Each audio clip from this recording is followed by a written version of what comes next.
हर हर महादेव। नमस्कार मित्रों, स्वागत है आपका। एक बार माता पार्वती भगवान शिव के पास आती है और कहती है, हे प्राणनाथ, आज मैं कलयुग में देख रही हूँ कि स्त्री का शोषण हर जगह पर किया जा रहा है। कोई भी स्त्री किसी भी समय या किसी भी जगह पर सुरक्षित महसूस नहीं कर पा रही है। हे प्रभु, मैं जानना चाहती हूँ कि आखिर स्त्री का ही शोषण क्यों हो रहा है, जबकि एक स्त्री ही जगत के उत्पत्ति का कारण है। स्त्री के बिना सारा संसार अधूरा है। स्वयं भगवान शिव आदि शक्ति के बिना अधूरे है। मित्रों, तब भगवान शिव कहते हैं, हे देवी पार्वती, आज आपने अत्यंत महत्वपूर्ण बात कही है। हर युग में स्त्री का शोषण हुआ है। यह तो आपने भी देखा कि रामायण और महाभारत के पर्व में महाभयंकर युद्ध का कारण भी स्त्री का ही शोषण रहा है। हे गौरी, यह समय समय की बात है, किंतु आज मैं आपको स्त्री के सद्गुणों तथा दुर्गुणों के बारे में बताता हूं, जिससे आपको अपने सारे प्रश्नों के उत्तर मिल जाएंगे।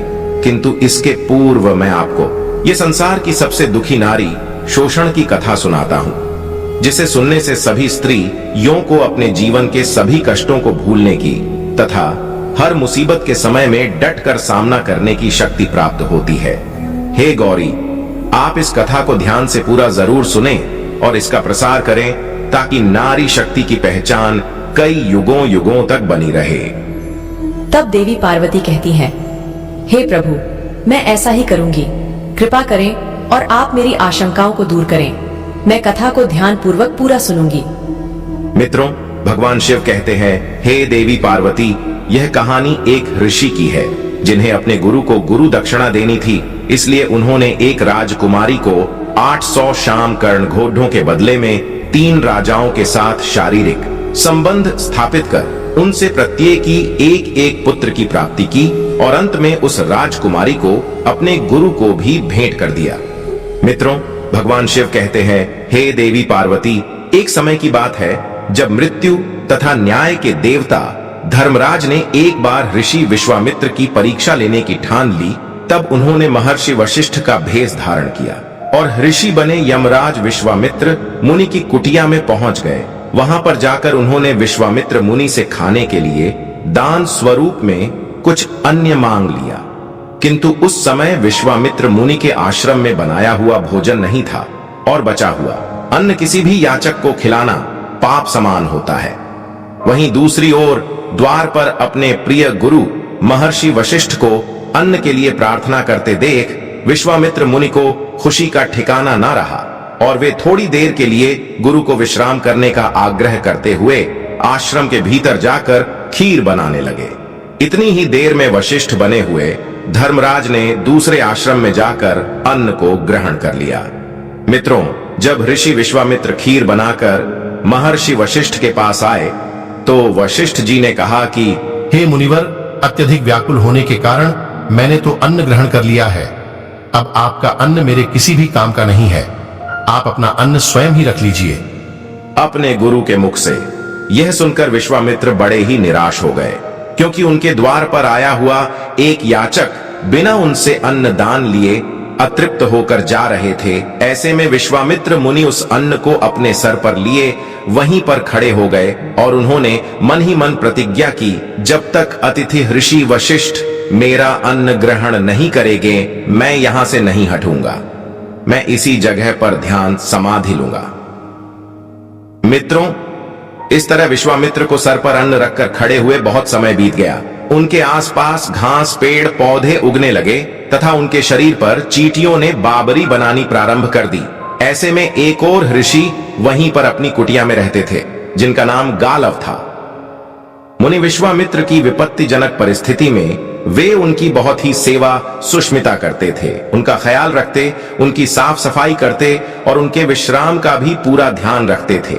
ऐसा करते हुए कई वर्षों का समय बीतता गया। जब धर्मराज ने देखा कि विश्वामित्र मुनि अपने जिद पर अड़ रहे हैं और उनकी परीक्षा का समय भी बीत चुका है, तो वे पुनः वशिष्ठ के रूप में वहां पर आए और मुनि विश्वामित्र से उनके अन्न को भिक्षा में मांग लिया। मित्रों, विश्वामित्र मुनि की तपस्या का ही प्रभाव था कि उनके सर पर रखा हुआ अन्न इतने समय के बाद भी तुरंत पके हुए अन्न की भांति ताजा था। वशिष्ठ रूपी धर्मराज ने उस अन्न को ग्रहण किया और विश्वामित्र मुनि अपनी प्रतिज्ञा से बाहर निकले। तदनंतर विश्वामित्र मुनि ने गालव ऋषि की बहुत ही प्रशंसा की और कहा, हे वत्स गालव, तुमने मेरा बहुत ख्याल रखा है, अब मैं अपना ख्याल खुद ही रख लूंगा, तुम यहां से जा सकते हो। जब विश्वामित्र मुनि ने गालव से कहा कि आप यहां से जा सकते हो, तो ऋषि गालव ने महर्षि विश्वामित्र से गुरु दक्षिणा मांगने के लिए कहा और उन्होंने कहा कि जब तक आप मुझे गुरु दक्षिणा नहीं मांगते हैं तब तक मेरी सेवा सफल नहीं हो पाएगी। इस पर विश्वामित्र ने कहा कि हे वत्स, मैं तुमसे प्रसन्न हूं। मैं तुम्हारी भक्ति को ही अपनी गुरु दक्षिणा समझता हूं। तुम 12 कलाओं में निपुण हुए हो, यही मेरी गुरु दक्षिणा है। मुझे तुमसे कुछ नहीं चाहिए। लेकिन ऋषि गालव भी अपनी जिद पर अड़ गए और कहा कि हे गुरुवर, जब तक आप भी गुरु दक्षिणा नहीं लेते तब तक मैं भी ध्यान समाधि ले लूंगा।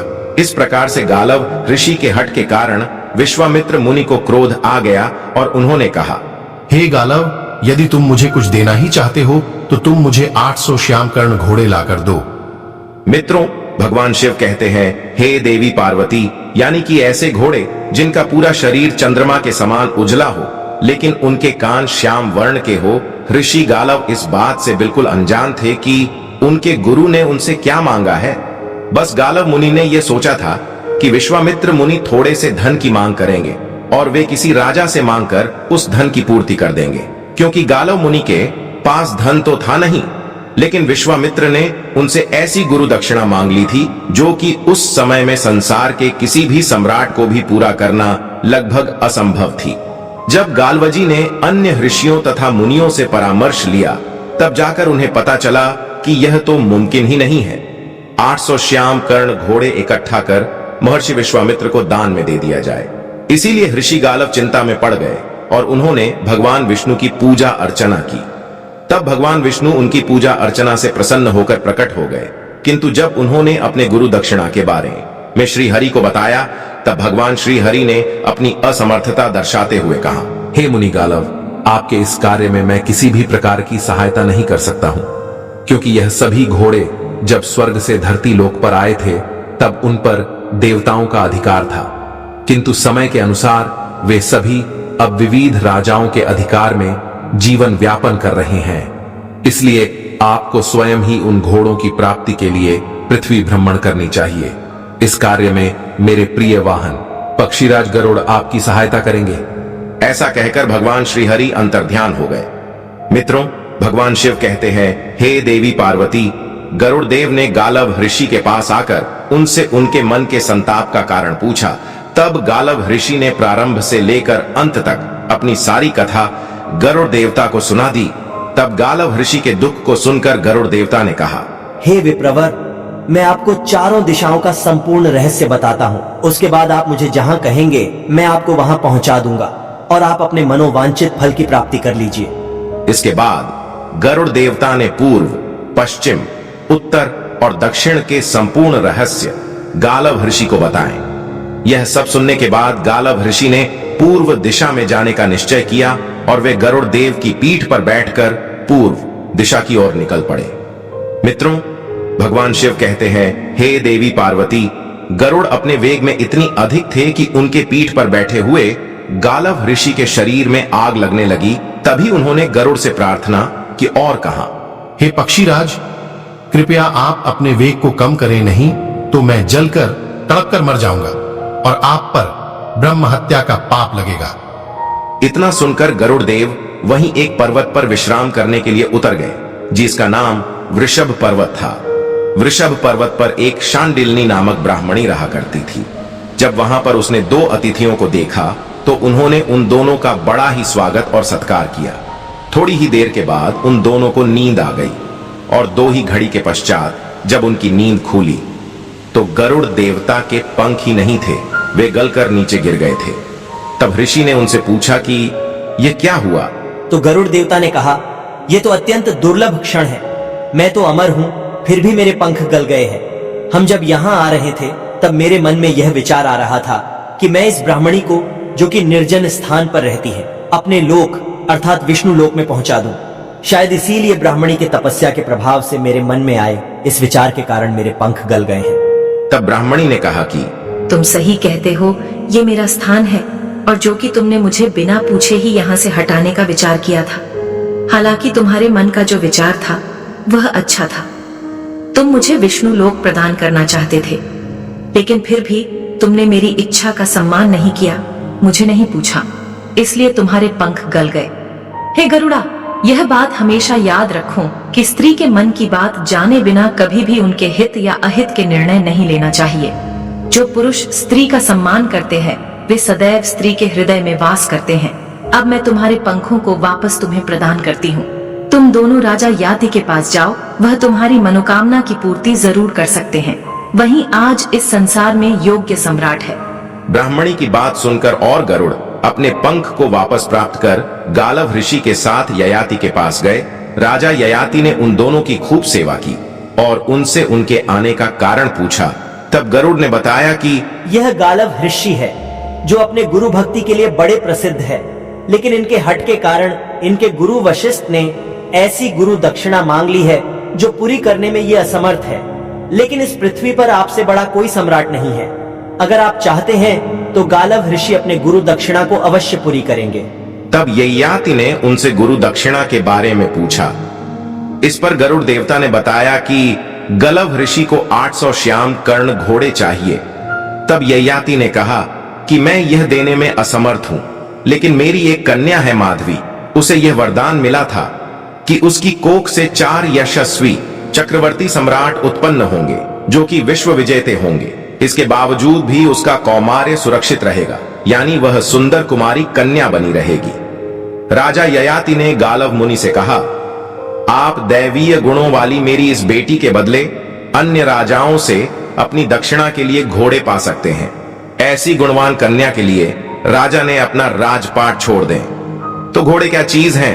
बाद में गुरु दक्षिणा पूरी हो जाने पर मेरी बेटी को वापस मेरे यहाँ छोड़ जाएं। अब ययाति ने कहा, हे गरुड़ा, मैं गालव ऋषि को अपनी यह कन्या जिसका नाम माधवी है उसे प्रदान करता हूँ, और गालव ऋषि उसे ले जाकर किसी भी ऐसे राजा को दान में दे दें जिसके पास 800 श्याम कर्ण घोड़े हों, तो यह अपने गुरु दक्षिणा को पूरी कर सकते हैं। मित्रों, भगवान शिव कहते हैं, हे देवी पार्वती, गालव ऋषि को भी यह बात पसंद आ गई और उन्होंने ययाति से उनकी पुत्री माधवी को ले लिया। माधवी को अपने साथ लेकर गालव ऋषि अयोध्या के राजा हरियश्व के पास गए और वहां पर जाकर उन्होंने उनसे कहा कि हे राजन, तुम इस स्त्री को अपने पास रखो और मुझे इसके बदले में 800 श्याम कर्ण घोड़े दे दो।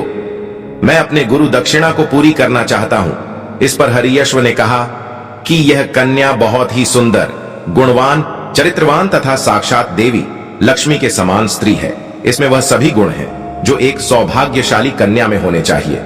हे ब्राह्मण, इस कन्या के 6 अंग जो ऊंचे होने चाहिए, 2 नितंब, 2 जांघें, ललाट और नासिका, यह 6 अंग ऊंचे हैं। 5 अंग जो सूक्ष्म होने चाहिए, उंगलियों के पर्व, केश, रोम, नाखून और त्वचा, यह 5 अंग सूक्ष्म है तथा इसके 5 अंग रक्त वर्ण के हैं जो हथेली, पैरों के तलवे, दक्षिण नेत्र प्रांत एवं वामन नेत्र प्रांत और नखे, ये 5 अंग रक्त वर्ण के हैं। 3 अंग जो गंभीर होने चाहिए, स्वर, अंतकरण तथा नाभि, यह 3 अंग गंभीर कहे जा सकते हैं। हे मुनिवर, मैं इस कन्या को अवश्य ही प्राप्त करना चाहूंगा, लेकिन हे ब्राह्मण, मेरे साथ समस्या यह है कि मेरे पास केवल 200 श्याम कर्ण घोड़े ही हैं। मैं आपको 800 घोड़े नहीं प्रदान कर सकता हूं। गालव ऋषि यह सुनकर चिंतित हो गए। तब माधवी ने ऋषि से कहा कि आपको मेरे पिता ने मुझको दान दिया है, इसलिए मेरा कर्तव्य है कि मैं आपके गुरु दक्षिणा के शर्त को पूरी कर सकूं। हे ऋषि, आप मुझे इस राजा को देकर 200 श्याम कर्ण घोड़े प्राप्त कर लीजिए। जब मैं इस राजा के साथ रहते हुए एक पुत्र को उत्पन्न कर लूंगी, तो वापस महर्षि के आशीर्वाद से मैं कौमारी कन्या हो जाऊंगी। फिर आप राजा से मुझे ले लेना और अन्य किसी दूसरे राजा को सौंप देना, जिसके बाद बाकी बचे हुए अन्य श्याम कर्ण घोड़े हो। मित्रों, भगवान शिव कहते हैं, हे देवी पार्वती, इसके बाद गालव ऋषि ने राजा हरियश्व को यह शर्त बताई और राजा हरियश्व को यह शर्त मंजूर हो गई तथा उन्होंने माधवी को 200 घोड़ों के बदले में स्वीकार कर लिया। और इस प्रकार बहुत काल तक उसके साथ रमण करते हुए उन्होंने माधवी से एक पुत्र को उत्पन्न किया जिसका नाम वासुमना था। पुत्र के उत्पन्न होते ही माधवी पुनः कौमारी कन्या बन गई और गालव ऋषि उसे लेकर काशी के राजा दिवोंदास के पास गए। दिवोंदास ने भी ऐसी ही बातें कही और उसने भी 200 श्याम कर्ण घोड़ों के बदले माधवी को अपने पास रखा, उसके साथ संभोग किया और उससे प्रतर्दन नामक पुत्र उत्पन्न किया। तत्पश्चात गालव ऋषि पुनः माधवी को लेकर भोजनगर के राजा उशीनर के पास गए और वहां भी 200 श्याम कर्ण घोड़े लेने के बाद बदले में उन्होंने माधवी को सौंप दिया। राजा उशीनर ने भी माधवी के साथ रमण करते हुए शिबी नामक पुत्र को प्राप्त किया। इसके बाद जब माधवी पुनः कन्या बन गई तो गालव ऋषि बचे हुए 200 श्याम कर्ण घोड़ों की तलाश में दूसरे राजाओं की तरफ जाने लगे, लेकिन कोई भी राजा 200 श्याम कर्ण घोड़े दे नहीं पा रहा था। तब गालव ऋषि बहुत ही उदास होकर आत्महत्या करने की सोच रहे थे और मन ही मन खुद को कोसने लगे। उसी समय श्रीहरि की इच्छा से गरुड़ देव वहां पर आए और उन्होंने कहा, हे विप्रवर, इस धरती पर आज के समय में केवल 600 श्याम कर्ण घोड़े ही हैं। आपको 200 और घोड़े नहीं मिल सकते, क्योंकि प्राचीन समय में राजा गाधी की पुत्री सत्यवती को प्राप्त करने के लिए महर्षि ऋषिक ने अश्व यज्ञ कर 1000 श्याम कर्ण घोड़े उत्पन्न किए थे, जो कि स्वर्ग से आए थे। बाद में उन घोड़ों का स्वामित्व राजा पुंडरीक के हाथ में पहुंचा। फिर राजा पुंडरीक ने एक यज्ञ किया और उन घोड़ों को ब्राह्मणों को दान में दे दिया। उन ब्राह्मणों से 600 घोड़े तो ये 3 राजाओं ने खरीद लिए थे। बाकी के 400 घोड़े वितस्ता नदी को पार करते हुए उसकी तेज धार में बह गए थे। वितस्ता नदी को आज झेलम नदी के रूप में जाना जाता है। इसके बाद गरुड़ ने बताया, हे मुनिवर, अगर आप अपने गुरु दक्षिणा से पूर्ण होना चाहते हो तो माधवी को लेकर के अपने गुरु विश्वामित्र के पास जाओ। अगर उन्होंने इसे स्वीकार कर लिया तो इसके बदले में आपके 200 घोड़े माफ हो जाएंगे। मित्रों, भगवान शिव कहते हैं, हे देवी पार्वती, गालव ऋषि ने गरुड़ की बात का समर्थन करते हुए माधवी को लेकर ऋषि विश्वामित्र के पास जा पहुंचे। विश्वामित्र ने जब गालव ऋषि की पूरी बात सुनी तो उन्होंने कहा, हे गालव, मुझे पता था कि आज इस संसार में केवल 600 ही घोड़े ही हैं। मैं तुम्हारे जिद को तोड़ना चाहता था, किंतु तुमने इन्हें पाने के लिए वह हर संभव तथा असंभव प्रयास किया। अपितु तुम्हें पहले ही मेरे पास आना चाहिए था। मैं माधवी के बदले तुम्हारे 800 घोड़ों की गुरु दक्षिणा को माफ कर देता और मैं स्वयं ही माधवी से अपने 4 पुत्र उत्पन्न करता। लेकिन चलो, मैं तुम्हारी गुरु दक्षिणा को माफ करता हूं। अब तुम ये 600 घोड़े मेरे आश्रम में बांध दो और इस कन्या को तब तक के लिए मेरे पास छोड़ दो जब तक मैं इससे एक पुत्र नहीं उत्पन्न कर लेता हूं। मित्रों, भगवान शिव कहते हैं, हे देवी पार्वती, इसके बाद महर्षि विश्वामित्र ने भी माधवी के साथ रमण किया, भोग विलास किया और उससे अष्टक नामक एक पुत्र प्राप्त किया। जब विश्वामित्र मुनि को पुत्र रत्न की प्राप्ति हो गई तब माधवी महर्षि के आशीर्वाद से पुनः कन्या बन गई। तदनंतर गालव ऋषि ने माधवी को लेकर वापस उसके पिता ययाति को दे दिया। तत्पश्चात ययाति ने अपनी पुत्री, जो कि फिर से कौमारी कन्या बन चुकी थी, उसके विवाह के लिए स्वयंवर का आयोजन किया। लेकिन माधवी ने अपने इसी पूरे जीवन काल में अलग अलग राजाओं के साथ रहते हुए और यहाँ तक कि मुनि विश्वामित्र के साथ रहते हुए पुरुषों की नियति को और उनके नीच चरित्र को देख लिया था। इसलिए अब वह नहीं चाहती थी कि उसका विवाह हो तथा स्वयंवर में उसने तप को अपना पति चुन लिया और सुमेरु पर्वत के घने जंगल में जाकर तपस्या करते हुए एक तपस्विनी की भांति अपना जीवन बिताने लगी और मृत्यु के बाद उसे मुक्ति प्राप्त हो गई। मित्रों, भगवान शिव कहते हैं, हे देवी पार्वती, यह थी संसार के सबसे दुखी नारी शोषण की कहानी। जब एक कन्या ने केवल अपने पिता के वचनों का पालन करते हुए स्वयं वैश्या के समान अत्याचार सहा। धन्य है वह माधवी और स्त्री जाति की सहन शक्ति। हे देवी पार्वती, अब मैं आपको बताता हूँ, परम पिता ब्रह्मा जी ने जब स्त्री की रचना की थी तब उसे कौन से विशेष गुण प्रदान किए थे। एक स्त्री में संवेदनशीलता, पूर्वाभास, दया, साहस, कोमलता, कामुकता, सहजता, दृढ़ता और प्रेम जैसी भावनाएं होती हैं। पुरुष प्रकृति से अलग ये गुण स्त्री प्रकृति के प्रतीक हैं और महिलाओं को ये विरासत में मिलते हैं। हे गौरी, स्त्री एक ऐसी पहेली है जिसे समझ पाना किसी के बस की बात नहीं है, क्योंकि स्त्री का हृदय जितना अपनों के प्रति कोमल होता है उससे कई गुना अधिक दूसरों के लिए कठोर बन जाता है। स्त्रैण प्रकृति रचनात्मक ऊर्जा और जीवन शक्ति ऊर्जा से जुड़ी है। ये प्रकृति कुछ नया बनाने के लिए हमेशा तैयार रहती है। इसीलिए हर पुरुष का परम कर्तव्य है कि वह अपनी स्त्री की सदैव रक्षा करे। एक स्त्री ही मकान को घर बनाती है, इसलिए हर पुरुष को प्रत्येक स्त्री का सम्मान करना चाहिए। एक सच्ची पतिव्रता स्त्री सूर्य को भी जला सकती है, मृत्यु के देवता यमराज को भी झुका सकती है। इसलिए नारी की संवेदनशीलता का कभी उपहास नहीं करना चाहिए। अगर यह कथा आपको अच्छी लगी तो कमेंट में जरूर बताएं। वीडियो को लाइक करें, परिवार के साथ शेयर करें और कमेंट में हर हर महादेव जरूर लिखें। साथ ही चैनल को सब्सक्राइब करें। आप सभी का धन्यवाद।